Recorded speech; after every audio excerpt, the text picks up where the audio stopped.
say, "Hey, Chael, can I speak with you for a minute?" And he kind of turned around. And he's like, "Yeah, buddy, what's up?" And I, and you're in the fucking octagon. You walked right up into it. But what's crazy is the nerves weren't there. It was like I'm talking to you now. Yeah. Hey, I'm really passionate about working for MMA. Is there any way you can help me? Can I buy you lunch? Do you have a few minutes to chat? Are you listening? Damn.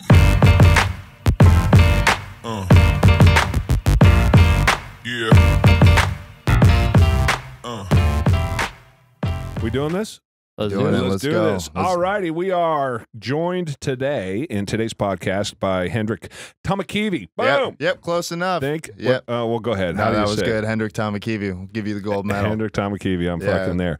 And Hendrik is a guy that I met through my trainer, Ryan, at the gym. And he was, he'll tell his own story, but we thought we'd come in. We've had some good conversations over the last few months. Yeah. And we've got video that we did an interview with him prior to him kind of going on this journey that he's on. And then we wanted to talk about what he's done and what the results of that conversation have been. So by the time you guys hear this podcast, you can go to YouTube. Billy, correct me if I'm wrong. You can go to YouTube. We'll release the video a day or so early. And then you can see the conversation that we did at the gym, and the first conversation, the follow up that we're doing here, because I think it's a neat story, and I think Hendrik's whole story is kind of cool. So without further ado, pull that mic right up to your face so you can kind of there it is, and you can move that however you want. Yep, there you go. Yeah, official, just like on Rogan, man. Yeah, just move that shit around. You're good to go. Yeah. So tell us, just before you tell us specifically about what we're talking about, your background is cool too, and I appreciate that. So go all the way back to, you were born. Yeah, so I was born in 1993 in the beautiful country of Estonia, Tartu, Estonia. I was born there at the age of 6 in 1999, moved to USA, Seattle area, moved with my mom and my sister and my brother. For new opportunity, and man, they threw me right into first grade. Didn't speak a lick of English, and the first day, I'm sitting there, and all these kids are trying to talk to me. I freaked out, right? And it's kind of a funny story because an hour in, these kids are trying to talk to me. I'm like, I don't know what the hell's going on, right? Fuck this. So I grab my backpack. I leave. The principal's like, what the hell is this kid doing? First grade. Yeah, this is first day of first grade. My mom always tells this story. It's kind of embarrassing, but I've learned to embrace it. Yeah. Because everybody's trying to talk to me. I don't fucking know what they're saying. I'm 6 years old. Like, screw this. I'm going back home. Like, I don't like this. So I walk out, and the principal stops me, and my mom had to come back to the school, and then my sister and I were put into this, like, English ESL learning class, and my mom sat in my classroom for about a month, but when you're that young, you absorb it so quickly and so easily. So, learned English relatively quickly. In 2002, we moved down to Oregon City, so it's the Oregon area, and I've been here ever since. My mom got married to my stepdad. I have 2 stepbrothers, a brother and a sister, so youngest of 5. Went to school at Oregon City, college at Oregon State, graduated with my degree in finance. My mom is basically the American dream. I mean, she restarted her life at 32 years old, moved to America, started working at 32 in an accountant position, retired as CFO at 51. So what's the old man? My stepdad. No, your original dad. Yeah. So your real dad. I don't really speak to him. Okay. Him and I. Is he here or is no? He's in Estonia, but luckily I've got. Billy, turn me up a little bit. I've got the best situation as step parent. My stepdad has really embraced the role of being that father figure in my life. So I never look at my situation as something like, oh, boo-hoo, poor me. I don't have both my blood parents, but Well, if the dude stepped in, we had an interview a couple of weeks ago with a guy who told me the same thing. Yeah, and he said the sperm donor father is what he called it, and the real father. And Clifford. I mean that's that's a great way of saying that. And my stepdad's great. Good. Yeah, and so fortunate for you. I've had a great family, great upbringing, and Oregon City, for anybody that doesn't know, is essentially the Portland area. Yep. So a little south of Portland. Went to school in Corvallis, went to Oregon State University, got my degree in finance. And during that time, I mean, I started a snack food delivery business, but now kind of Uber Eats has taken over that market. But we did store to your door. So me and a few of my buddies decided we had ordered Jimmy John's and we just wanted the cookie. And so it's late at night. I'm like, dang, I love their cookies. And they're like, hey, you got to order a sandwich to get the cookie. I'm like, yeah. I turned to my friend Brandon. I'm like, man, what if we started something like this? This is when? I don't know this story. Yeah, so store to your door, we started in 2014. Okay. Yeah, we did it for about a year. I was basically when I was in college, I knew that everything I did in the next 4 years was I had to just be all in. So apart from being a full-time student, I worked at a leasing office for a student housing company. Apartment complex, and I was just selling those apartments. I loved living there, and everybody knew it. And I was like, whoever walks in that door, I'm gonna do my best to, get them to live here. So that's where I learned sales, because I got comfortable in selling because I was living there, and it was a cool property and everything. So I did that. I did the snack food delivery business. So I mean, I'd have class from like 8 a.m. to 2 p.m. and then have a little bit of a break, and then from 3 to 7 we're doing the leasing stuff at the apartment complex, and then at night we would go for like 9 to 2 a.m. some days to just deliver food. And in Corvallis, it was basically that market. So and people will call in, or so call. How'd they get your word? How'd you get the word out? Basically started handing out flyers on campus. I mean, we had $0 for a marketing budget. We had nothing. We were just 4 broke college students trying to just do this. And perfect. And so that's what we did, and we would give out sodas and stuff if people liked us on Facebook, and that kind of grew that aspect of it, and just word of mouth really started. Got texts. We had people on bikes. And then Uber destroyed you. Yeah. Oh yeah. Right. Did it for about a year, and then just realized it was our hearts weren't in it anymore. Mm-hmm. It was popular for a few months. Hard way to make a living. Yeah, it was just kind of tough. So tiny on those deliveries. Yeah, right. So, but that was a good experience, and now I'm working for. Can I say the name of the company? Sure. Yeah, I work for Mentor Graphics as an order analyst. So processing big orders for companies like Google, Intel, HP. And what's Mentor Graphics? Explain to Mentor Graphics has been around. It's a Portland icon. It's like Nike or Intel. It's been around a long time south of the city down in Wilsonville. But tell everybody what they do. Yeah, so Mentor Graphics, what they do is they develop software for engineers that then produce products. So it's engineering software. So again, I don't actually deal with the specifics of each software. You're a hell of a salesman. but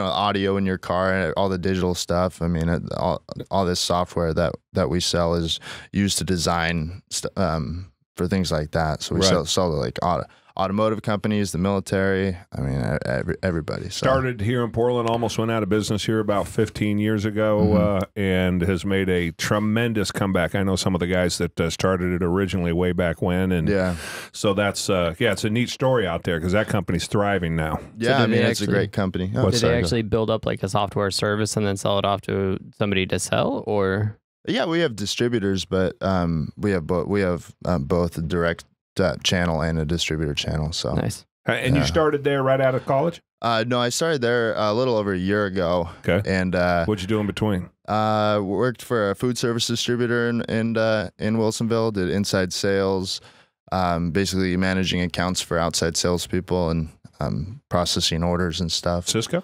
No, it was Houston's, and Cisco was a customer of Houston's. Oh, okay. And FSA was, so it's basically the main distributor.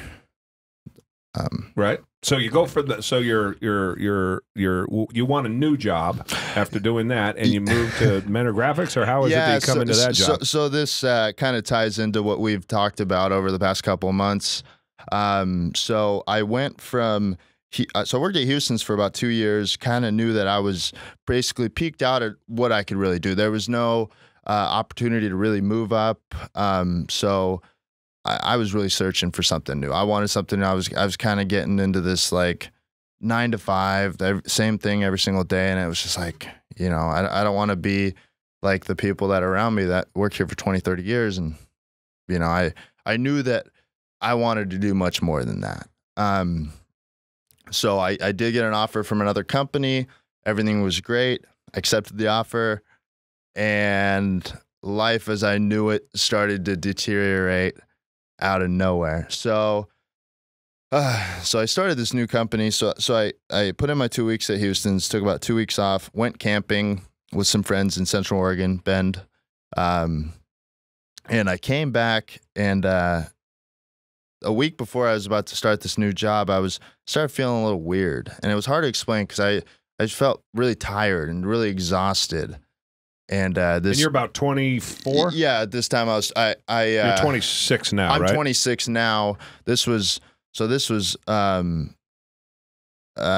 almost just about a little over a year ago when this all happened. But I was not feeling good. I didn't know what it was. So I started this new job, and it was a regional sales role. So they flew me out to Salt Lake City, and I did a bunch of training on these products and stuff. And I went to my hotel room at night, and I was depressed. I had never really been depressed, and I had no reason to really be depressed, but something was wrong. I just did not feel good. I was so depleted of energy, and I just knew something was up. So I was in Utah for 3, 4, 5 days, and I come back to Oregon, and you know, my stepdad texted me. He's like, "Hey, how'd the first week go? Everything?" I was like, "Oh, it's awful. I'm doing awful." And he's like, "Whoa, what's going on?" He immediately caused a concern there. So he calls me, and he tells me to come, you know, my parents' houses in Oregon City, so not too far from where I was living. I went out there for the weekend. I said, something's wrong. And I was like, this is not a good fit for me. And you know, I'm not a quitter, but it was one of those things, and the story will get to it. Something was terribly wrong, and I went to a doctor and basically told them my symptoms, and they did blood tests on me. They did a lot of different tests, but they basically like, you're just crazy. What would you say your symptoms were at that time? Just fatigued. All I wanted to do was sleep. Joint pain. My vision was starting to get blurry. My hearing got worse. I mean, it was just everything in a matter of days, not even a week, from starting this new job to like, this was on a Monday, and now we're at Friday, and something's up because my mind starts taking over. So it wasn't really the job necessarily. It was that you were, that job never really got a full, it's not like you quit. It never got a full, exactly. It never got all your attention. So I had to get out. You were like, fuck this. I got to bail. I'm not feeling good. I was basically like, fuck this. I got to bail. And, I don't know how to explain it. 'Cause I was so afraid to tell anybody what was really going on because I didn't know. And I would go to doctors. I went to 3, 4 different doctors. They gave me antidepressants. They said I was depressed. And I took those. So this was, I want to say, beginning of July. So it all started in May, and it took like 6 weeks to get these antidepressants. This is what they thought it was. And I basically told them, I was like, I don't think this is the answer. And they're like, you have to take these. This is what's going to make you better. And when you feel hopeless and you feel helpless, and you're like, dude, I don't know what's going on, so I should try and take them. I took these on a Friday, and I flew to Vegas for International Fight Week for UFC last year, which should be like the funnest time for me. It was miserable. The second I got to Vegas, I wanted to go home. I was with my 2 best friends. We're in the Fighter Host Hotel for the UFC event, so there's fighters everywhere. Like, for me... We should say, for you, that's fucking nirvana, right? That's as good as it gets, and we'll get to that, but you're a big-time fight guy. So it's like, if you're big into NBA, and Kobe Bryant and LeBron James and all these guys are walking by you, you're like, oh, my God. Just Kobe Bryant. I tell him, Billy, we had Clifford on. Yeah. Oh, yeah. Fucking, he knew exactly. Oh, yeah. Tell me, what was Clifford's last name? I'm sorry. Clifford Starks. Clifford Starks. I said, dude, I had Clifford Starks on, and you. I'm like, oh, yeah. And then he got beat by. Yeah, Yoel Romero, and he was in the flying knee. Flying knee. Yeah. I mean, he just, and dude was Ed like Herman. at a 14 and 5 record or something. And you're like, what? So when you say MMA or you're into it, International Fight Week for you is the Super Bowl. Oh yeah, this is like this is what I had. This is what was planned for 4 or 5 months with 2 of my best friends. And, and now I'm here and I'm on these antidepressants. And mind you, I flushed them down the toilet after day 2 because I'm telling you, it did the opposite of what they said it would do. I did not want to live any longer, and that's when I knew. I was like, this is not me. This is not me in here. In my head is not me. So I had to get out. I flushed those down the toilet. My friend's like, "What are you doing in there?" I'm like, "Nothing." I didn't tell them till months later. So get back to Oregon. My mom's like, "How's your trip?" Awful. I start crying, and I'm not a big tough guy, macho guy, but I don't really like. I never. You strike me as kind of a bitch. I didn't know we had everything in common. But no. So I this freaking thing was messing with my emotions. Like I couldn't control my emotions anymore. And now I'm out of work. My mom's like, "What are you gonna do now?" And she was like, "You're making a big mistake by quitting this job." I'm like, "Mom, you gotta understand something's wrong." And then I went to another doctor, same thing. "You're crazy. All the other doctors were right. You're wrong." So fast forward a couple weeks, I get an interview with Hendrick Graphics. Now, the night before my interview, I drove back from Bend with another buddy of mine, because we had visited our friends down there, and my car starts smoking the night before my interview. Just starts smoking. We don't know what's wrong. So I had to call my mom the next morning. I'm like, "Can you drive me to my interview?" At 25 years old, I'm like, "Mommy's gonna drop me off at my interview." She make you lunch? No, she got me Starbucks. Yeah, right. So I'm driving to this interview and I'm cloudy as hell. Like I cannot think straight. But when I got to that parking lot, I shit you not, I was like, whatever I fucking got in this next hour, I have to kill it. I have to kill it. Like all the bullshit, I gotta like separate it. Yeah. And I went in there and I was just, mentality was like, even though I was not right up here, like in my heart, I felt good. And I just knew that like, I gotta like get back up on my feet. So I ended up killing it, getting the interview, getting the job. And so I was feeling stoked about that. And then, so there was about a 2-week buffer period between, accepting the job offer and actually starting. So I went to go see one more doctor, same stuff. And I'd gone through 5-6 doctors. And now I still don't know what's going on. And I start this job where everything's new. And this has been how long now? It's been over 2 months. Okay. So it's been over 2 months. And everyone's just telling you you're depressed? Yeah. And I'm not telling any of my friends. I am just like, not showing any inch of my symptoms. At least I'm not trying to. But I knew something was wrong because I started the job and everything was going well because my mentality was when I would drive to work, I would pump myself up to be like, these next 8 hours, you got to fucking kill it. Like all this other bullshit that's going on in your life, you go home, you sleep for the next 18 hours if you have to, but you're going to come back. And it was just like, I kept working and working and working and working. And then I went out of town for my roommate. Him and his family have kind of a get together every summer. So went to that. Man, it's the same thing in Vegas. I just felt so down and depressed, want to go back home. And so I get back from that trip, went to the gym, and I'm sitting in the sauna just Googling my symptoms. Probably the worst thing you could do for yourself. It's like, oh, my foot's asleep. Now I got cancer. Like, yep. Oh, man. There's nothing good comes from that. So I'm just like Googling all this You're stuff. Dead, and as far as you're concerned. Yeah. So I come across this YouTube video of this doctor, and she talks about Lyme disease, and she talks about how, and it's basically like all these symptoms I have, she's talking about how she had, and it motivated her to become a doctor. I'm like, oh my God, this is the craziest story of my life. I gotta meet her. But in my head, I'm like, she's probably in like San Francisco or Washington, D.C., some big city, right?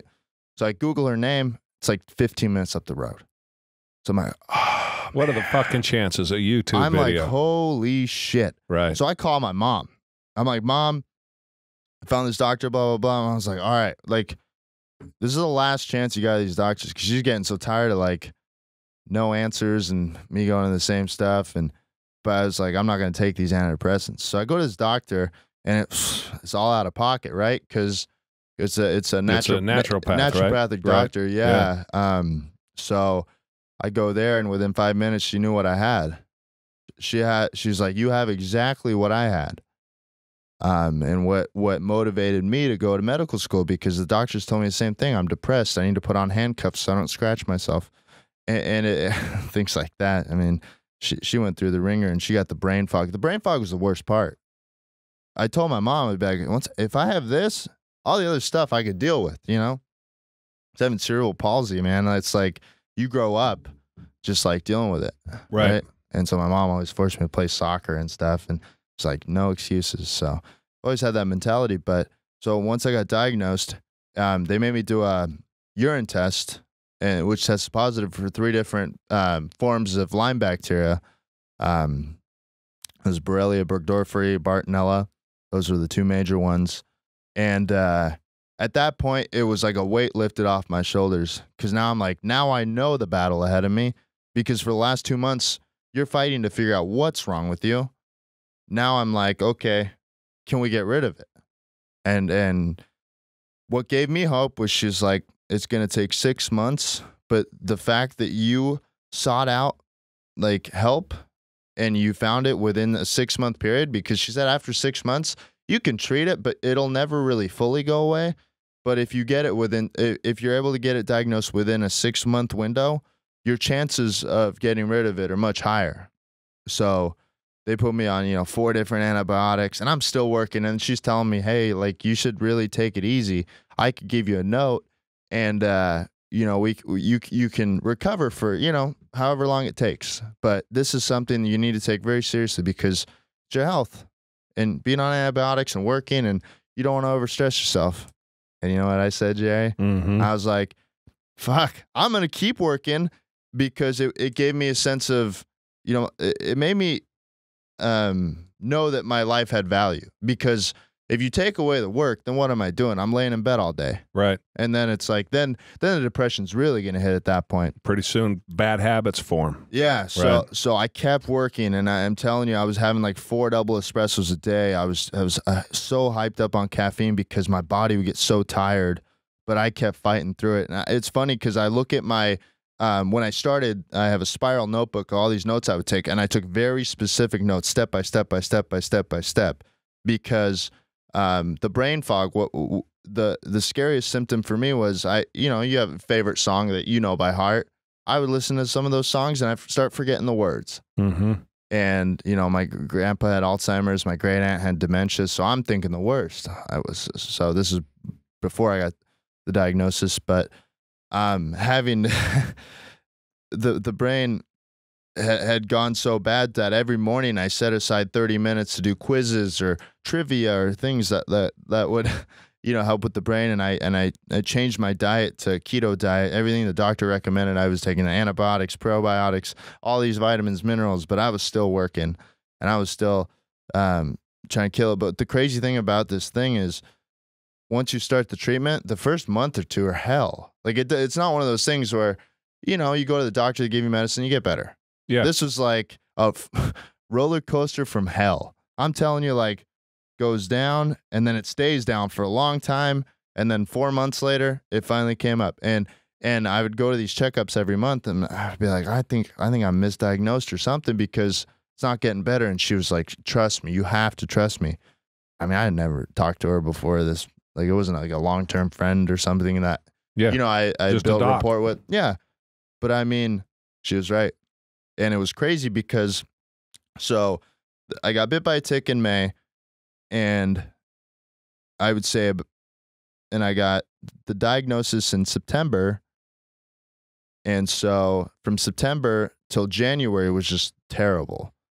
But I mean, at the end of January, like beginning of February, it's crazy, because it wasn't a gradual recovery. It was kind of like 30% to maybe 90% in a 2-week period. Wow. And so significant in that 2-week period. Yeah, it was crazy. After months of feeling like shit. Oh yeah, just feeling like dog shit. And it's crazy, because one of the things that my mom brought to my attention, I don't really remember telling her this, but I said, damn, like when I get this brain back, I said, when I get my mind back where I'm sharp and I can think and I don't feel cloudy, I'm going to chase my dream. And that's the UFC dream. And that's the goal. And that's one of the big reasons why we're here today is because, you know, once I got out of that lime cloud and you said our mutual friend and trainer, Ryan, I approached him. He had opened his new gym, Valley Strength and Fitness in Clackamas, best gym in town. Boom. Check it out. Nicely done. What a shout out. So yeah, I went to Ryan and I texted him a day before and I said, hey man, like, want to reconnect, want to check out your new gym, I want to start training. I battled Lyme disease. I was off the grid for a while. And he's like, whoa, holy shit. Back up a second before you get to that. Yeah. Hold that thought. Tell us about your other issue. Cerebral palsy. So I was born premature and I was born with cerebral palsy. So I walk with a significant limp and it's going to be with me for the rest of my life. But other people look at it as something that's going to hold me back. But I don't, it's not much of an issue for me. I just, and knowing you, I didn't even know it. Yeah, that's what Ryan says right? too. So yeah. I didn't notice that. Once you told me, I'm like, oh yeah, he does have a little bit of a limp, I suppose. Yeah. But knowing you, there was no. I mean, unless you told me, or until you told me, there was no way that you would know. But you have, what is it? Your left leg's all fucked up. Yeah. I just basically what cerebral palsy is. It's the brain doesn't send a signal to like part of the foot. So I mean, I can't really wiggle my toes on my left foot. But compared to a lot of other people that have this condition, I'm pretty lucky. So with that being said, you got.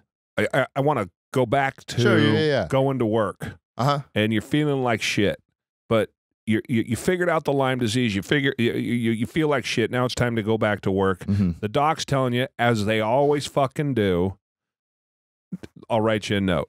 Right. Yeah. I mean, I have 1,000 stories about docs saying, do you want to take the day off? I'll write you the note. Yeah. You don't have to say yes to that, people. There's right. The docs, most of that comes from doctors wanting to cover their asses, rightfully so, because attorneys have so fucking turned the world upside down that they have to offer this to you. But you don't have to take it. I don't know how many times, as an example, I'll tell a story.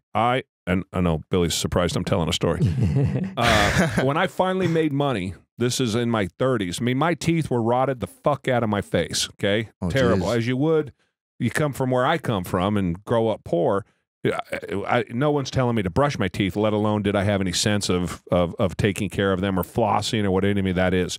So, I mean, I can remember as a kid, I was 21 years old and I needed to have all 4 of my wisdom teeth yanked. I scheduled it for 6 o'clock in the morning because I got to work, man. I got to eat. I got food to buy. And as I've always said, I connect food and work together. And so I got it done at 6 o'clock in the morning. I was out at 8:15. I kept one of the tooth. I still have it in my desk. This big gnarly fucking tooth. The other 3 had to be dug out by pieces. I don't know if you guys have had your wisdom teeth. No. They're these fucking massive teeth in the back of your head. Your jaw swells up, your cheeks puff out, and they're like, yeah, you need to. And anyone else hearing this story will have gone home. You need to go home. I was like, yeah, okay, what's the program? No, you can't really hurt yourself, but you're going to be miserable. And so I dispatched in those days, which means not like I do it today. It was all talking into a mic, just like I'm doing now. Go here, go there, go there. Only for me, it sounded like go here, go there, go there. Yeah. Because I bit down on gauze all day and I take it out and it was just a big bloody fucking mess and drop it in the trash and put in new gauze and go right back to working and did my 10 hours and never missed a fucking day having my wisdom teeth pulled. Jump forward. I finally make money. Okay. And I've got enough money to, thank God, get my fucking teeth fixed because they're nightmares. So I'll never forget this. It cost me $32K. Oh, wow. $32,000. And I was like, okay, I'm taking the whole day off work. I scheduled it in advance. I'm taking the whole day off work. And I was like, Doc, knock me the fuck out.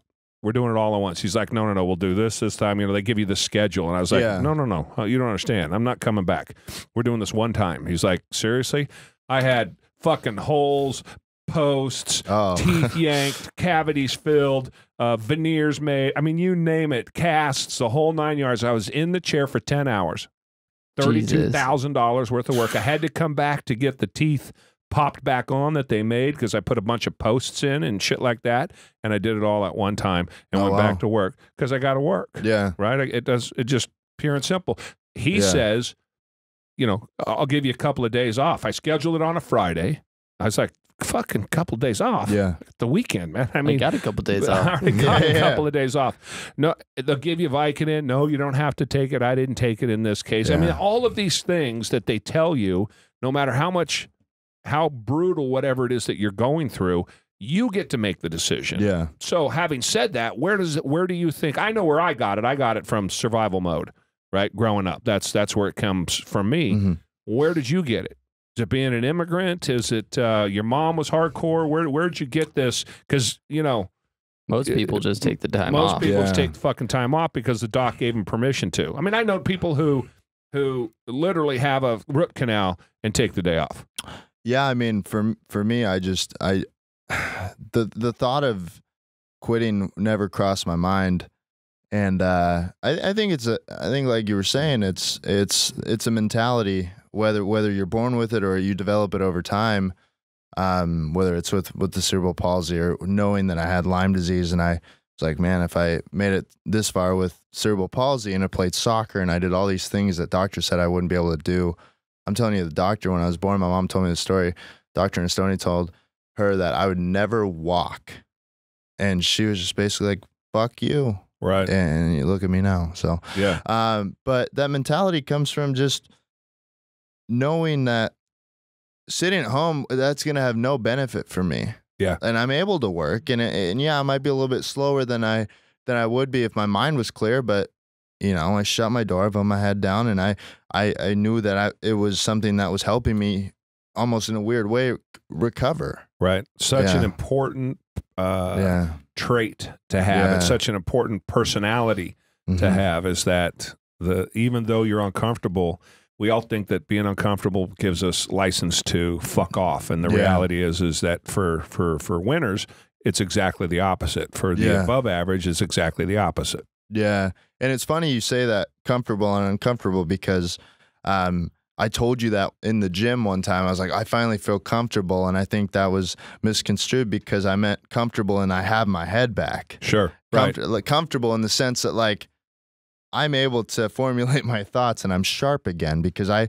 didn't have that sharpness for 3-4 months because it was just like, holy shit. Right.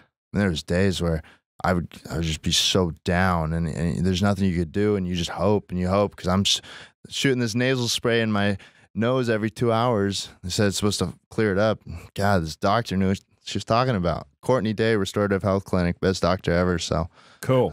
So now you're 100%. Yeah. Right. And that's this year. Just a few months ago. Yep. Okay. So now we're back to Ryan.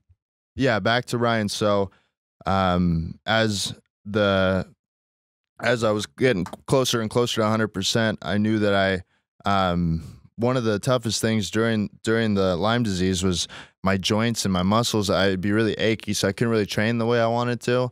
And I knew that once I get better, I want to get back into training with personal trainer Ryan. And so I went to his gym and I talked to him about, you know, getting a game plan started, and basically told him the story, and he thought it was crazy. But crazy in the sense, like, I had no idea. Not a lot of people still know. So if they're listening, they probably learned a whole lot about me in just a short amount of time. But we started training and stuff, and I was really proud of him for starting his own thing, starting his own gym, getting away from 24. And we got into the topic of, you know, passion and career path, and I told him, you know, I love watching UFC, but I'm really passionate about the growth of the sport and wanting to be involved and really just not being a fighter, but more just, you know, be a part of it. Right. Exactly. And I knew the first fight I ever watched was in 2009. It was a guy named Clay Guida and Diego Sanchez, and they just threw down, and I was hooked. I remember exactly where I was. I was in my parents' house watching it, and I knew, I was like, one day, like, that's what I want to do. And when I was in college, I took a professional development class, and one of the assignments was you talk to this professor on his office hours, and you kind of have your career plan. And I told him, you know, professor, like, I want to work for the UFC. That's like the dream. And you know what he said to me? He said, why don't you pick something realistic? It always kind of stuck with me. He was a great guy, actually, but in 96% of the time, 99.9% of the time, he's gonna be right. But I think I know sooner than later I'm gonna get into the MMA world and make some noise. So I talked to Ryan about it, and he's like, hey man, you got to talk to my buddy Jerry. And yeah, we set this up, and we did our first podcast in the gym about month and a half ago. And really, you gave me a lot of good insight. You know, one of the main things that we touched on throughout that conversation was, you know, you even say in one of your videos, you know, if Dana White walked in there, this kid would piss his pants. And as funny as that sounds, it's, you know, anybody watching, you look at your idol, you know, who do you look up to, or somebody that, you know, oh, if they walked in there, I want their autograph or their picture right away. That's how I was with UFC fighters, UFC president Dana White. But one of the things Jerry taught me is, you know, these guys aren't better than you. They're perceived that way just because of the platform they're given. So just kind of taking that in and realizing, hey, this guy's got a point. And you know, I think I told you, yeah, and I said this in a video. I think I said they should be asking me for my autograph, not the other way around. Yeah. And that's not me talking shit. That is exactly how I feel, because for a couple of reasons. Number one, they aren't any better than me. In many cases, they have no concept of what I've come through and what I've achieved from where I started to where I am. So I look at that and go, well, fuck. You know, just because they can throw down and fight doesn't have it doesn't in any way take away from what I've done in life. Yeah, I would love to see them have lived through my life and come out and gotten where I've gotten. Yeah. So I look at that and go, I'm fucking Superman. Okay? Yeah. So I'm respectful of I should say I respect people, but I'm not respectful until you've earned it. So I don't even know who the fuck you are. And just because you're fighting some dude on television, that doesn't mean shit to me. I don't care. Yeah. Now, at the same time, it's important from a success perspective. It's important from a moving up in your company perspective. It's important when you're trying to sell a new startup. It's important when you're trying to sell a product. Yeah. All of these things are important, that the person on the other side that you look at as an equal. So when you're trying to get a raise, and we're always scared to go into the boss and ask for more money, I always say, no. Understand how the boss looks at it. That's why I do this all the time. And I tell people, go talk to the fucking boss. They're not as scary as you think they are. They're not looking at the world the way that you think they do. They don't go home at night and have a fucking cigar and a top hat, and they're sitting there thinking diabolical thoughts about how they can fuck all the employees out of whatever it is. They're just normal people, and when you view them as normal people, the conversation is completely different. And most people in charge are going to be honest with you. The problem is that they have to soft shoe around you, because so often you don't want to hear what reality is. So by looking at them as an equal and understanding that what they're going to tell you, you need to take to heart, that's the first steps towards being successful. If you look at them like they're some sort of intimidating figure, you're never going to get what you want to say across, and you're never going to hear from them what they're trying to give you to improve you. Yeah. And so that's kind of in the office work environment. I don't know, it fucking works if you're in a factory, it doesn't matter. In your case, when it comes to celebrities, it's even more so when you're trying to get to work for celebrities. Yeah. Because celebrities get what all day long? What's Dana White get all day long? Autographs, pictures, questions. Fucking fanboys left and right. Yeah. Right? So as soon as you said that to me, if Dana White walks in here, as we were talking about your journey, it immediately hit on me, and it was what I said to you immediately was, yeah, dude, you got to quit the fanboy bullshit, because no one respects a fanboy. Yeah. And it takes guys. And we should say that the advice I was giving you, and kind of the reason for our conversation, was because you want to try to break into the UFC, and so you wanted some advice on how to break into the UFC. Yeah, or what I should be doing, and what do you think you should do? Yeah, well, not be a fanboy. Right. Yeah. So step one was not being a fanboy. Yeah, and then other things that I learned were get involved. look for local events, find connections that can lead you in that direction. So, can we say Chael's name? Yeah, I suppose. Oh, okay. Right. So I talked to you and I said, there's an International Fight Week in July. Should I go? And you're like, what the fuck do you think I'm going to say? So I bought a ticket to International Fight Week in July, and that's coming up here in about just over a month.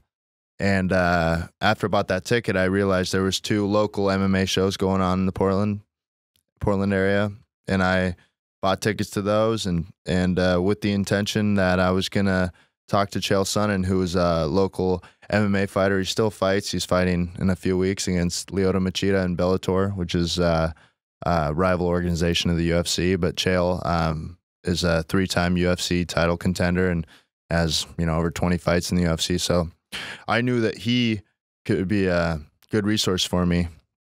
And I had tried through other people that trained with Chael, trying to get connected through that, and I wasn't getting much traction. So at this event, I picked the cage side seat. And I think this is important. Not only were you trying through other means, but you were all emotional when those ones didn't work out, right? You were kind of bitching out about, oh, Billy Bob is supposed to help me out, but he didn't. Or this guy was supposed to put in a good word for me, but he didn't. Yeah. And that's where I was like, dude, you got to quit being a pussy about all that stuff. Yeah, and I mean, it sounds funny when you say it, but it's the reality of it. I realized at a certain point I can't rely on somebody else to do the work for me. I knew that I needed to go out there and I needed to make an impression. Imagine that you're trying to take the easy way out by asking others for help. Yeah. And then when they don't come through for you on the easy way out, you're all pissed off at them. Yeah, exactly. And or even considering giving up, regardless of what they fucking do. You gotta keep going after that. Yeah. Well, I did all I could. Yeah. I fucking asked the guy that knows somebody. Right. And so, I went to this event, and I think it's important. You weren't going to these events just to watch the fights, right? Yeah, I mean, the fights were enjoyable, and that was actually a really good time, but it was, in the back of my head. I knew what I was there for. I had, Well, we had talked about it, and your mindset was pretty fucking razor sharp. If there had not been, or you were there for business, the fact that fights went on were a byproduct of that, which is a complete flip from where you were when we started the conversation, which was, I'm all into the fights. I want to figure out how to get over here and talk to these guys. Yeah, so you helped me change my perspective and my outlook on the approach. Right. So during the event, I was sitting next to UFC fighters, ex-UFC fighters, big MMA fighters, and I didn't care. I mean, it was cool. I fist bumped one guy because he's like, hey, what's up? So, and then Ed Herman, who's a big local UFC fighter, he sat a row behind me, and I walked past him. I said hi to him, and his buddy was like, hey, you want a picture of them? I said, no, I'm okay. Because I thought in the back of my head, I'm like, Jared would be like, don't be a pussy.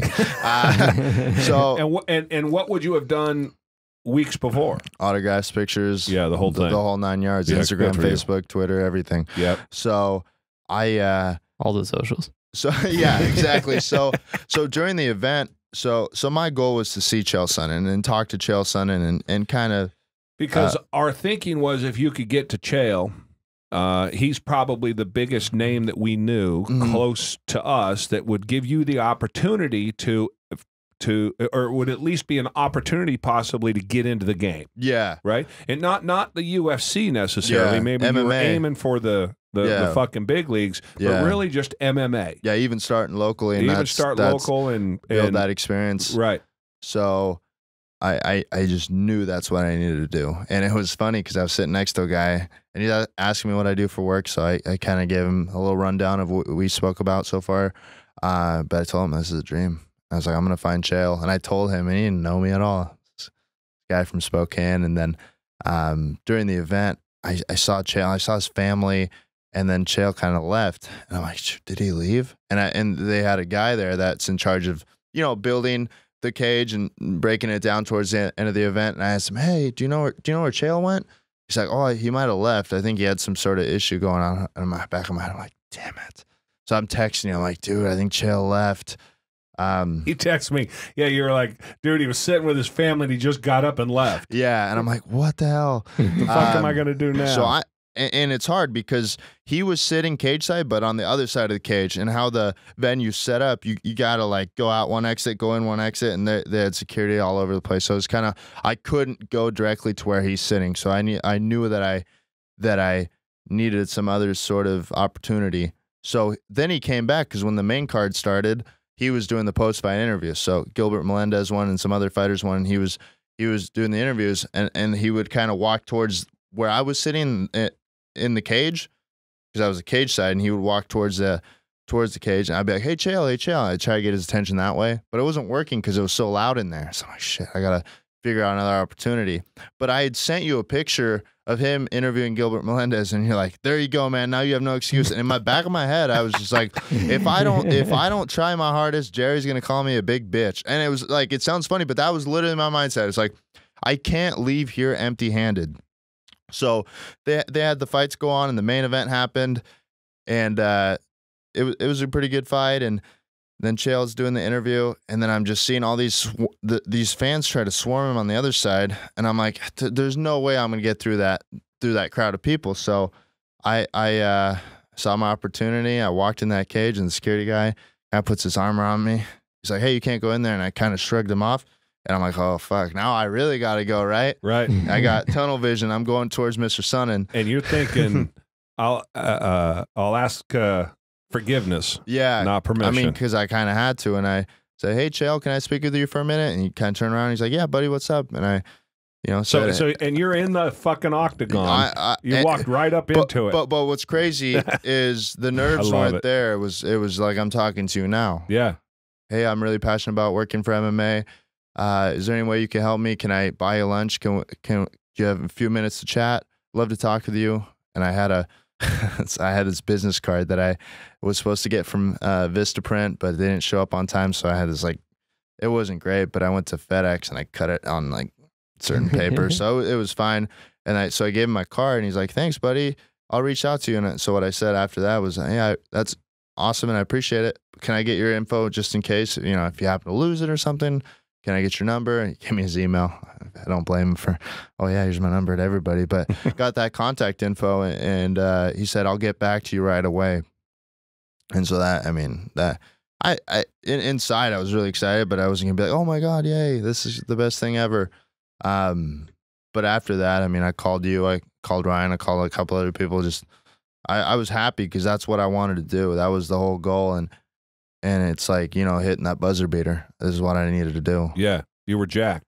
Yeah, I was jacked. But again, I did not fanboy. I wasn't like, oh my God, now let's take a picture. Well, that's step one. Yeah. So I knew that I needed to get back to him right away. I was like, I gotta hit that send button on that email within 24 hours because the lead's hot.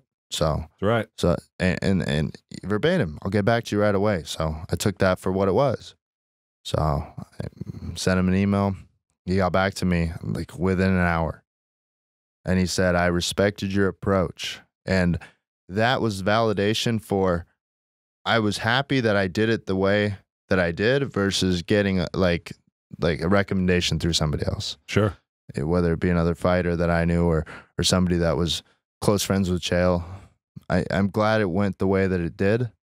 Because I think it's more respectful, the approach. Because I could tell in his eyes, this guy is for real. He's not one of these fanboys like you were saying. He doesn't want a picture. He doesn't want an autograph. He just wants an opportunity. Well, and from a learning perspective, we talked about this in the gym the other day.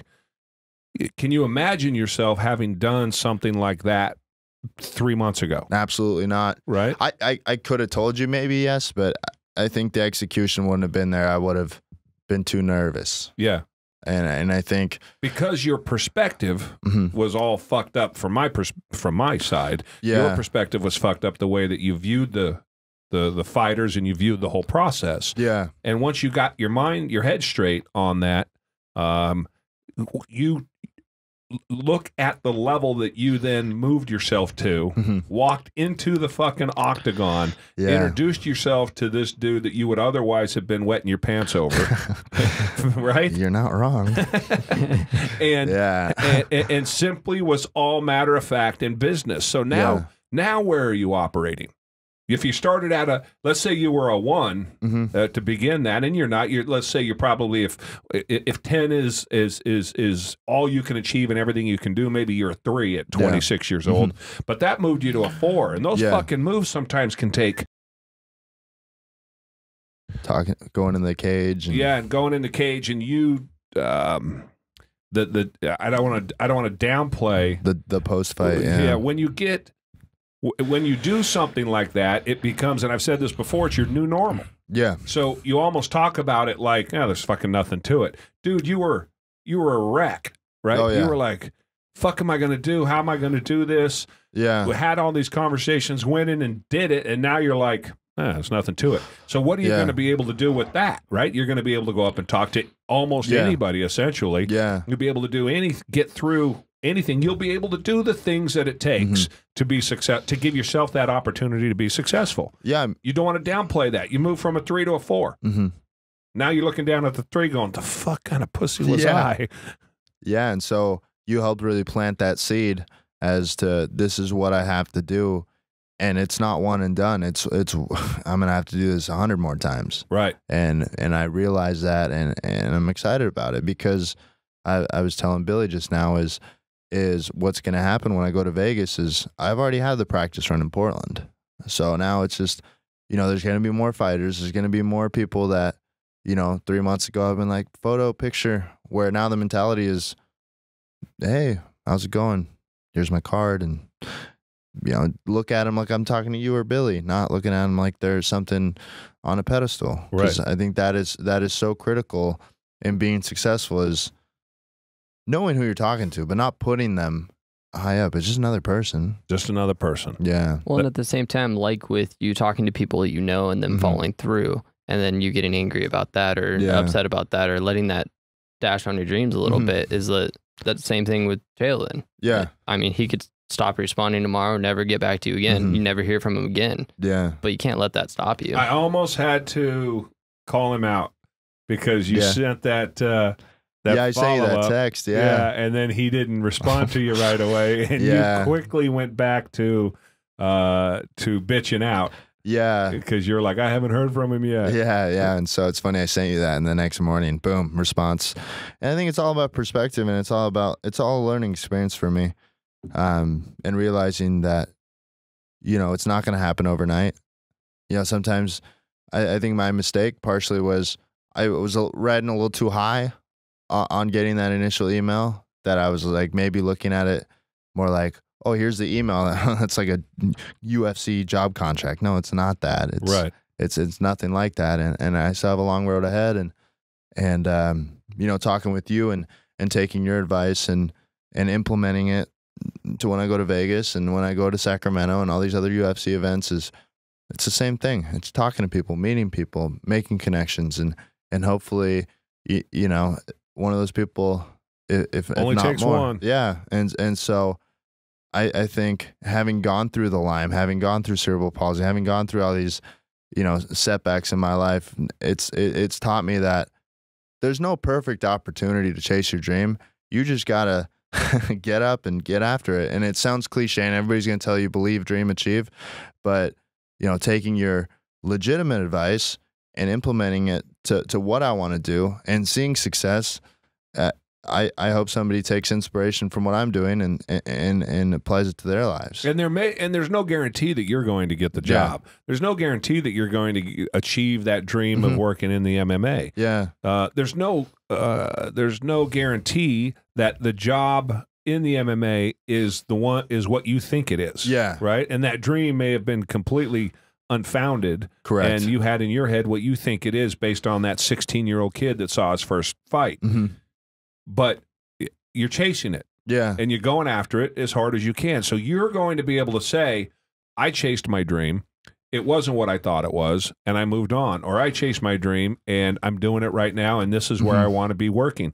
That's cool. I say about dreams, I don't believe in chasing your dreams. I believe in chasing opportunities. Yeah. I believe in taking advantage of opportunities. And you don't know, on your path for your dream, you're going to meet so many people, and one of them might have a detour for you that your brain is now programmed to look for and realize. And the more of that you do, the more opportunities you may spot as they come by, as they go in front of you, because your brain's open. You're not worried about getting everybody's autograph.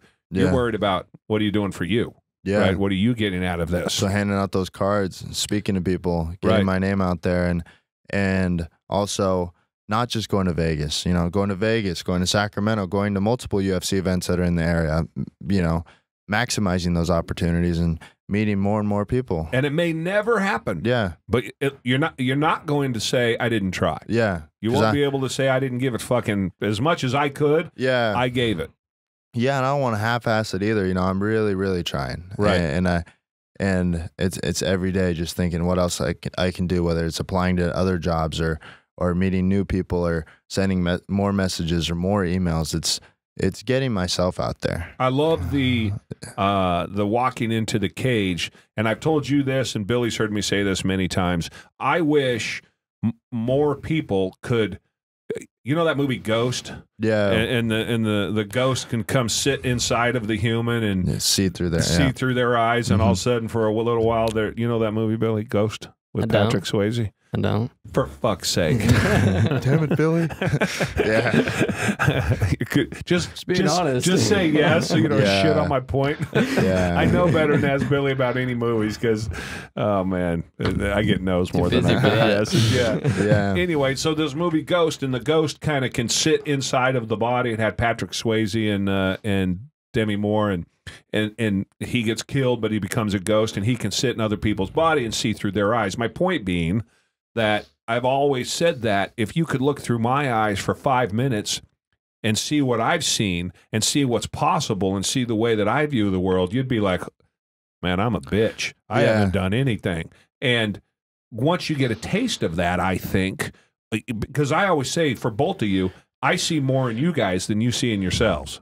Right? I know what you're capable of much more than you know what you're capable of, because I've been through it. I've seen it. So I know what we are capable of if we choose to do it. And that's why I love your story so much, because it is absolutely reflective of that philosophy and that belief that I have. And that's what I was telling you last time we spoke was, I think one of the key points to me pursuing what I'm pursuing was, I didn't know you 2 months ago, but in our conversations, you saw something in me. Because I mean, I have friends and family that believe in me, but sometimes it's that person that you don't know, that person that you've never met before, and you've talked to them for a few hours, and they look at you and they say, you could fucking do it. And I think that really like helped me. And I was like, yeah, Jerry's done a hell of a lot with his life, you know, and he sees something in me, you know, why not me? Why not try? Right. Why not fucking chase it? Yep. Because I think what also happened was I got tired of talking about it. I got tired of talking about chasing the dream. Because I mean, ever since I graduated college, I was always like, oh, my opportunity is going to come. I'm going to go to Vegas. I'm going to work for the UFC. But I always talked about it. And I remember being like, I don't want to be that guy when I'm, you know, 60 years old and be like, oh, if I would have caught that one catch in high school, I'd be in the NFL. I'm like, no. I had a conversation just the other day with a buddy of mine who is in banking, and for 20 years, he's like to go out on his own, and he's talked about it. And this dude's smart as shit. Yeah. He has every contact in the book. He knows everything about financing, and he knows everything about getting companies money. He knows everything about getting money for himself. And he has said that for 20 years, I have listened to him say, I need to go on my own. And now, and this is what I tell you guys at 26 years old, I'm 50. I've listened to this dude since I was 30, and that was yesterday. And now he's still banking at 50. He's still working in the same industry. He is waiting to get fired, as he puts it, right? Hopefully I get fired, because at least he's honest with himself that he doesn't have he has too much now on the line. He's not willing to go out and risk it. Like he knows he can, like he knows he should, like he wants to. He won't go do it though, because he's so entrenched at 50 that it's too dangerous. So he's hoping he gets fired, because then he'll go do all the things that he wants to do. Call his boss tomorrow. He just can't do it himself. Yeah, that's right. He just can't do it himself. And so that's real. That shit happens. And we will wait our whole lives to do that thing that we talked about our whole lives. You think it's just the fear, the uncertainty? Yeah, I think going out on your own and doing this sort of stuff is scary shit. Yeah. But you have to realize that this is why I broke it down for you as simply as I could. Well, first, you're a simple person, so you needed to understand it. You always got to throw in those compliments. No, that's why I wanted to make, simply don't look at them like anything other than people. They're no better or worse than you. And that was really probably the key piece of advice that I gave you, is so that you looked at them like they were just normal, everyday human beings. I look at all of this. I talk about life in terms of high dives. Okay, and the risk and going out and starting your own company is like when I was a kid, I went to, there's a drink, Billy. When I was a kid, he's got a running joke that every time he says "when I was a kid," we take a shot. It would be fucked up. When I was a kid, there was and I've talked about this before. There was a swimming pool, and I'm maybe 5 or 6 years old, and it had a high dive and a low dive, and it had the deep end, and it had this big fucking pool, big public pool, and it had the shallow end. And so when you're 5, 6 years old, you climb into the shallow end, but you're always watching the big kids on the other side. They're jumping off that high dive, and they're taking the full bounce and doing the dive off the low dive, and they're jumping into that 12-foot deep end. Right now, I'm not going anywhere near that deep end. And then pretty soon, I'm 7 years old. I'm scared to fuck of that high dive, but I'm like, I got to go try this. And so I get down to I can remember getting down to the bottom of the ladder and putting a couple of foot on the ladder, and then pretty soon there's somebody behind me, and I know they're going to push me up, so I jump off real quick. Right, I'm cool. I'm just kind of testing this out, seeing how it feels. And pretty soon you're on the high dive. Well, once you're up there, there's no coming back, because there's fucking 26 kids on the ladder waiting to do their time on the high dive. And I remember very clearly, I'm 50 years old, I was 7, looking over the edge, wanting to do anything. I would rather be anywhere. I would rather be getting beaten to a bloody pulp on the street than been standing up on top of that high dive, because I was sure I was going to die, but I knew I had to jump off. That's where you were. And so I stared down into that abyss, and finally, off I went, and I had to jump, right? Jump forward 4 hours, where I'm doing a backflip off the high dive. Confidence. So, all of a sudden, that thing that so scared the shit out of me, that seemed so onerous and so over the top, that seemed so impossible, now, I just stand on the edge, turn around, and drop backwards, and fucking hope I didn't slap my back and turn red and all the rest of that, doing cannonballs and the whole 9 yards. 4 hours earlier, I stood at the bottom rung and let the kids go past me because I didn't want to climb it. That's what starting a business is. That's what chasing your dream is. That's what you're trying to do. That's what life is all about. Is there's that challenge in front of me. How do I face it? And it's not just facing the challenge. We forget the benefit that comes afterwards. If you faced it and lost, right? That has a cost. If you faced it and won, that has a value. Right. But had I climbed up that, I don't think I would be sitting here today if I climbed up that ladder and turned around and came back down.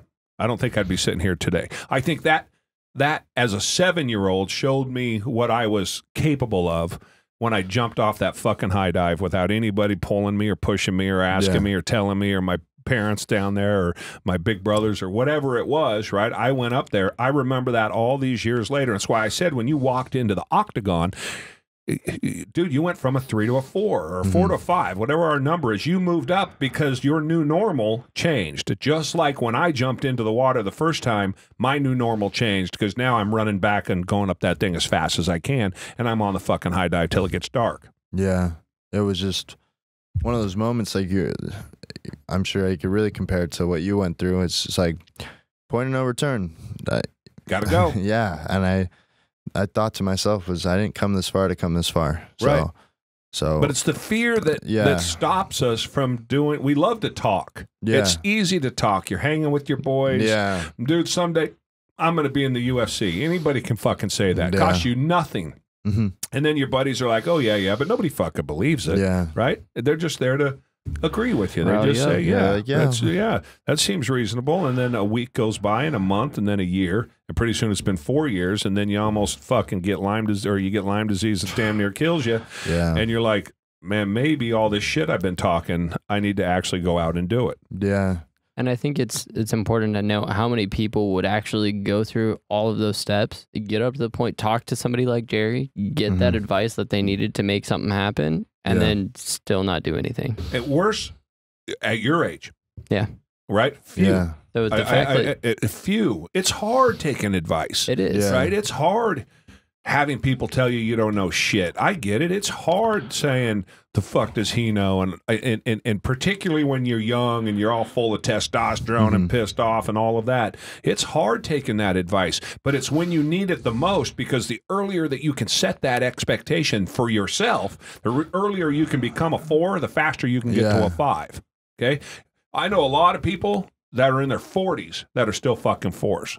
Okay, I know people that will ask me, and not that I know everything, but again, we know I got a ton of experience, that will ask me, what should I do on this real estate deal?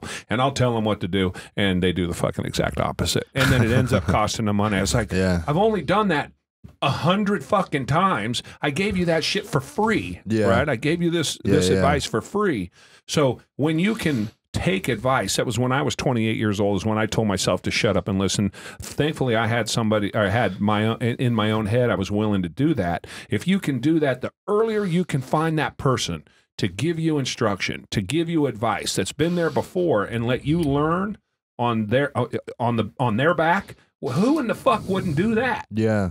And I think there's important, like, I've gotten good advice from people that I didn't listen to, but at those stages, I was still, I always approached it as, I'm going to take in all the advice that I can get and weigh it by where their position is and what they've been through and their experience level. But at the end of the day, I'm going to make my own decision. Yeah. And I think that's an important too on some notes, but just getting that advice, being open to hearing somebody else's opinion, being open to hear the advice from somebody else and actually consider it, regardless if that's what your indecision is. Yeah. I think the thing that can work against us is if we get good advice, we choose not to take it, we discount the advice, which is what we should not do. I don't give a fuck if you went and talked to Chael in the octagon, right? It's completely up to you.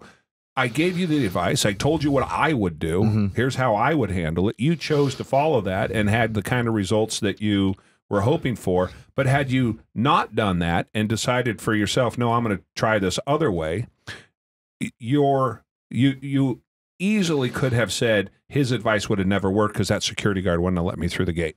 Yeah, I think a lot of it was more that of, we spent 3 hours together talking, and you had said a lot of the people you talk to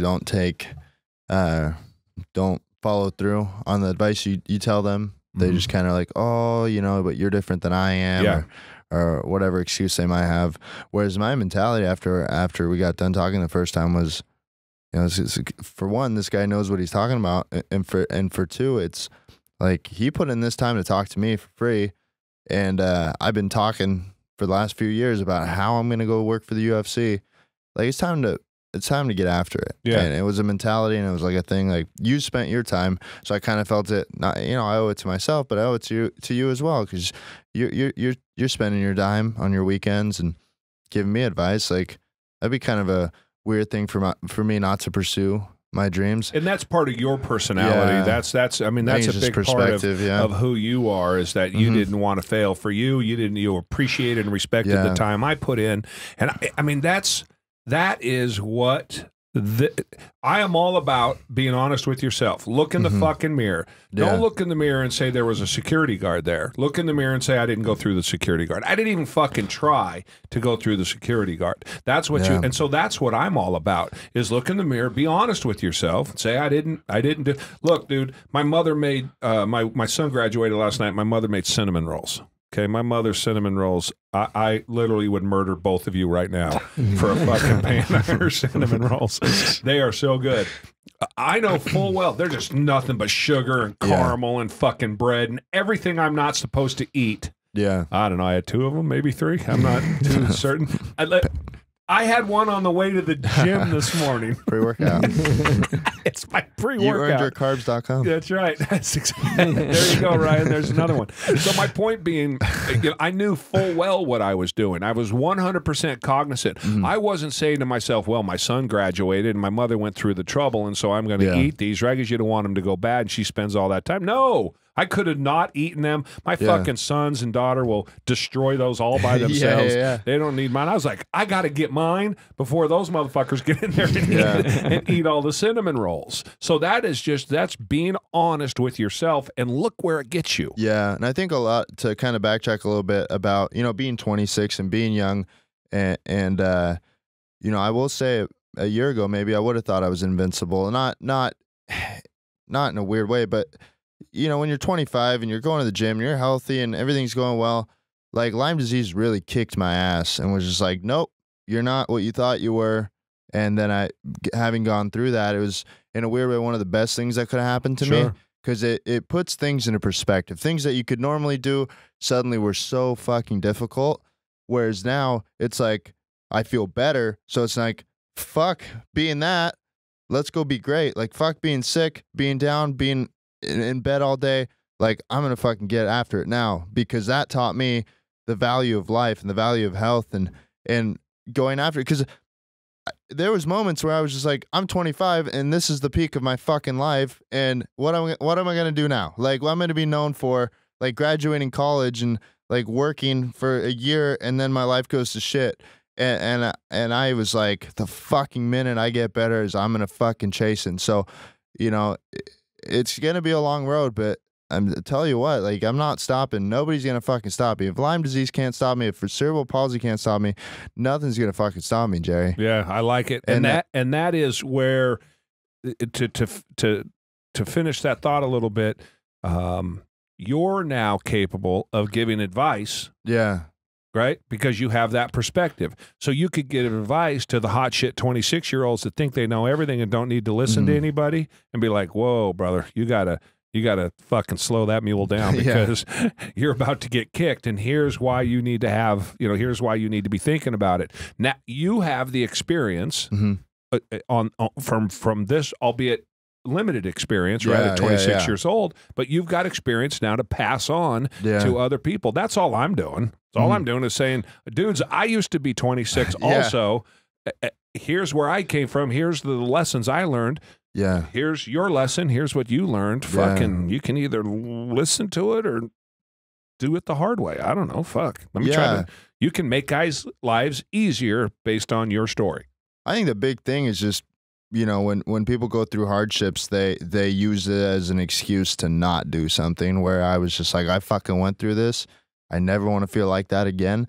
And I want to, like, what I want to do with my life, I'm going to fucking pursue it 100%, because I feel like as people, it's like we always look for an excuse to wait till later. Whereas Lyme disease, it's like, fuck, like it could have all been gone like that. So now it's just like every minute's way more valuable than it was a year ago. Right. The time and the energy and the health that I have now is much more valuable to me than I ever thought that I would feel in my 20s. What if you fail? Try again. I mean, attaboy. What else am I supposed to do? Like, yeah, I might not get the UFC job tomorrow or a year from now or not 5 years from now, but I'll fucking die trying. And you're not losing by not getting there. You're not losing by getting what you want, because you're learning exponentially. Right? You're challenging yourself in a way that you never thought possible. Fucking that's living. Yeah. You're uncomfortable. You're putting yourself in these uncomfortable situations. I get all fucking hopped up about this. Because you got to live life if you want success. If you want what you want, you got to live life uncomfortably. Yeah, and you got to grab life by the balls. Like, that was the talking to Chell. Was like, I literally was like, I got to grab life by the balls. I got to talk to this guy. Right. And, it's what I was there for. And had I not tried, I would have been on that car ride home all pissed off, all like, why? I should have done it. Whereas I knew that was what it's going to be. So let's do everything we can in our power to go talk to him. And that's the part where I say you got to be honest with yourself. There's a podcast here just 3 or 4 ago where I said, you know what you're supposed to do at some certain point, and you didn't do it. And you can blame everybody else in the fucking world about it, but then you got to drive home and look at yourself in that rearview mirror. And a lot of people, dude, bury that shit down low. A lot of people push that down, and they're like, my mom fucked me, and my dad screwed me, and my brothers and sisters, and my friend and my boss fucking hates me, and that security guard wouldn't. I mean, there's every reason. Rather than just looking at it and going, nope, I didn't do it. That's me. I'm a pussy. I fucked that up. I got to learn from this and try again. We don't do that, though. We don't self-assess that way. We go the opposite way. We start pointing fingers outwardly rather than always pointing it at us. Yeah, and I think that's huge. I would have never let you get away with it had you pussed out on that. You sent me that picture. What'd I tell you to do? Fucking there he is. Yeah, there he is. You have no excuse now. Is what you said. Nope. And it literally clicked in my head at that point. I said, he is absolutely 100% right. I am literally 10 feet away from him. What's the problem? And so, yeah, worst case scenario, he just says, hey, man, I don't have the time right now. And then follow-up question, when do you have the time? What works for you? When works for you? He could have been a dick and fucking slammed you to the ground thinking you were coming after him. Yeah. But he wasn't, right? That would have been some good content. Had you had some preconceived notion of him, that's a big part of why we don't go chase what we want, because we think, oh, he doesn't have fucking time for me, or he doesn't want to talk to me, or he's way better than I am, or all of those rest of the shit that goes through our heads that is just reasons why we don't, excuses for why we don't do what we want to go do. And it's funny, like, I think it's like all about perspective and learning. I fuck up more than anybody. Sure, everybody does. But big thing that I've learned is like, what can I take from here to not do that again tomorrow? That's it. And I mean, I have bad days at work, but at the end of the day, I write down things I got to get to first thing in the morning. That way, when I'm in my seat at 8 o'clock when I'm supposed to be there, I'm always there at 7:50. I'm always there earlier than everybody else. Yep. And but I'm always like, this is what we fucked up on yesterday, so we got to get these done first. And it's always your fault. Yeah, and I mean, that's the mantra. Here's another stat. It was funny because I don't think I'll ever really tell my bosses that I had Lyme disease, but I never called in sick ever. Right. 0 days calling sick. And I got people calling in sick because got a little cold. Right. I had a root canal. Yeah. Right. And so I feel like it's so important to be like, always find, there could be 99 things that fucking go wrong, but you got to find that one reason to just keep going. I'd never have called in sick a day in my life. I started paying taxes on a job when I was 11 years old. Okay. Was that the IHOP? No, my first job was at Fat City Cafe in Multnomah Village in Portland, Oregon. And then when I turned 12, I got a job at the IHOP because they paid more and were open Saturday and Sunday and gave me more hours. Yeah. So as a 12-year-old, I'm taking the bus downtown at 5:30 in the morning to put in my 8 hours, turn around and come back Saturday and Sunday, and because they paid me more money. The point being, I hold that like fucking Thor's hammer, which I won't even try and call it, whatever the fucking name of that thing is, Mjolnir or something. Mjolnir or something. Anyway, I hold that like Thor's fucking hammer, dude. So you're 26, okay? You got a few more years, 24 to be exact, before you catch me at never having a sick day. Yeah. The point being, though, at 26, I held that over everybody's head. Oh, you're sick? You're a pussy. I've never been sick a day in my life. It gives you power, right? That day when you really can't get up, when you're really sick, when you really don't feel good, and you get up and go, fucking dude, you're destroying it the next day. I mean, you're on another fucking level now. Yeah. I think for me, it's like, calling in sick, you just feel like dog shit. Like as far as like you're laying in bed, like if I don't feel good, I'll work from home. And I know I heard you talking about working from home. I don't like working from home either. But if I have to, I have to. Well, in that context, that's not exactly what I was talking about. So, I was talking about a full-time basis. I have my boss be like, hey, you should like really like consider just calling in the rest of the day. I'm like, no thanks. I don't want to call in sick because I want to be better than you. Yeah. Right? I want to be the greatest fucking person in the company. I want to be the greatest person I know. So I'm not going to call in sick because you would. How come you didn't call in sick? You get a week's fucking sick days, you're going to lose them all. I wasn't sick. Yeah. But you got to use the sick day. Oh, I don't have to. I wasn't sick. Why would I fucking call in sick? You chase the money. Yeah. I'll chase the dream. Yeah. Yeah. I'll chase where I want to go. I'll get done what I want to do. I ain't calling in sick. Fucking I'd have to be Man, dude, I don't know. I'd be dead before 6 feet under before that I'd happens. be fucking right? dead before I could sit. Yeah, but I mean that's the big thing, and I think that's a big takeaway for people is, stop making fucking excuses. Yep. Stop making fucking excuses, because I could have used any excuse in the book with cerebral palsy, with Lyme disease. No, and even hardships. Like, you got to grow from hardships, because looking back now, it's one of the best things to ever happen to me. And people laugh when I say, "Oh, dude, fucking disease, like antibiotics, all that shit." But I'm like, it put perspective, the value of life. Because again, being 26, like you don't know shit, right? And you think you're gonna be invincible, and then you're not gonna have all these health issues. But if a little fucking tick can turn my world upside down, and I can come back from it, so can anybody else. This is where I point out, because I'm a dick, and we'll end the podcast on this, that I went to Africa 2 years ago, got tick fever because I was bit about 60 times, had 103-degree temperature, lost 16 pounds over 3 days, and walked the fuck out of there. So, not that your story is not special, but I just wanted to add that part. Yeah, a year of almost dying. Not even close. I had to give you shit. One little tip. Yeah. What a pussy. Yeah. Don't be a pussy. The name of this podcast. Yeah, don't be a pussy. Yeah. Dude, that was a good time. I appreciate it, brother. Yeah, man. Thanks for coming out. I love your story. Yeah, thank that. You. And we'll update everybody with how things go, and we'll have you back if anything happens. Dana White. I'm coming for you. He's coming for you. Coming for you, Dana White. Okay, Billy, you're fucking fired.